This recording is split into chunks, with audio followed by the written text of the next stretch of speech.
Entering his senior year at Yale University, Connecticut's own John Hayden is the first Connecticut resident named Yale men's ice hockey captain since 2006. We sat down with John to find out how he got his start, how he got here, and what's next in his hockey career. Thanks for meeting with me today. So I wanted to just dive in a little bit about your experience. So tell me a little bit about how you got started playing hockey. I grew up playing in Denver, and I looked up to the University of Denver college hockey players. My family moved out to Connecticut, and obviously Yale is so close, and Right. I'd been to those games, and I really made that my goal. What do you really love about the sport? It's a classy sport. I'm always watching the NHL and looking up to those guys. It takes a lot of work. You went to high school at Brunswick School, so tell me a little bit about that experience. It was great. The coaches were awesome. I think that was the first point in developing me to become a college hockey player. And from there, I went to the U.S. program, and Brunswick definitely helped me with that transition. 2013, you were on the U18 World Championship team. You won silver in Sochi, Russia.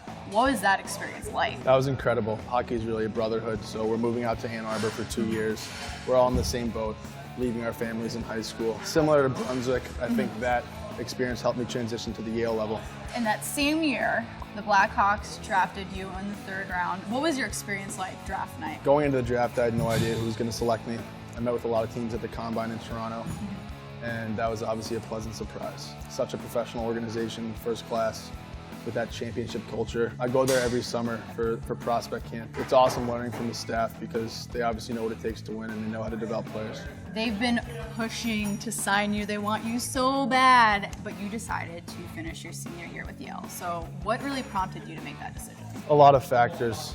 First of all, Yale is such an incredible experience. Absolutely. And going into Yale, I thought of it as a 4-year journey, and leaving early didn't really feel right. So I think I have a little bit more development to do. What's underrated about Yale is it's not only a great academic institution, but it's a first-class hockey program with arguably the best coach in college hockey and a winning culture. And there's always life after hockey, so it's important for me to go back, help lead that team, and ultimately get my degree. Your teammates just elected you as the captain. So how does that experience feel like? What are you doing to make sure that this is the best season for your team yet?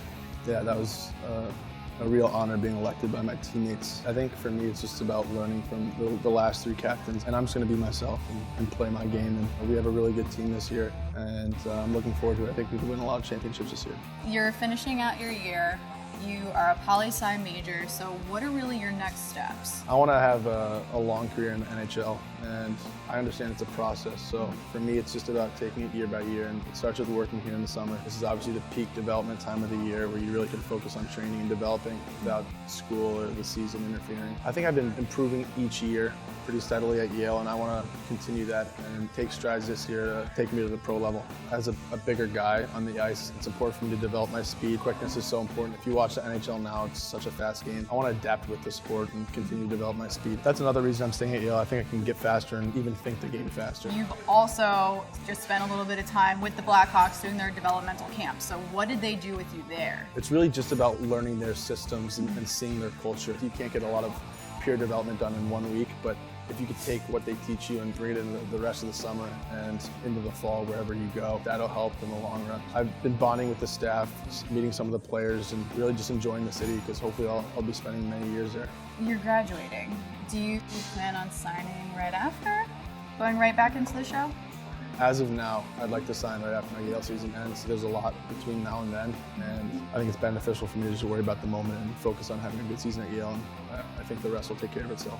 For all of our young players that watch, what advice do you have for them if they want to go play for Yale one day or play for another D1 program? As a young guy, it's important to remember the importance of resilience and the importance of hard work, and you can't lose sight of your end goal. You have to remember there are thousands of kids who would love to play college hockey who you're competing with, and even if you don't know who they are, you can't see them, they're out there. So you got to give it your all, and hockey's a competitive sport, so you always have to be on the gas pedal. All right, well, thanks so much for talking to us. I really appreciate it. Thank you.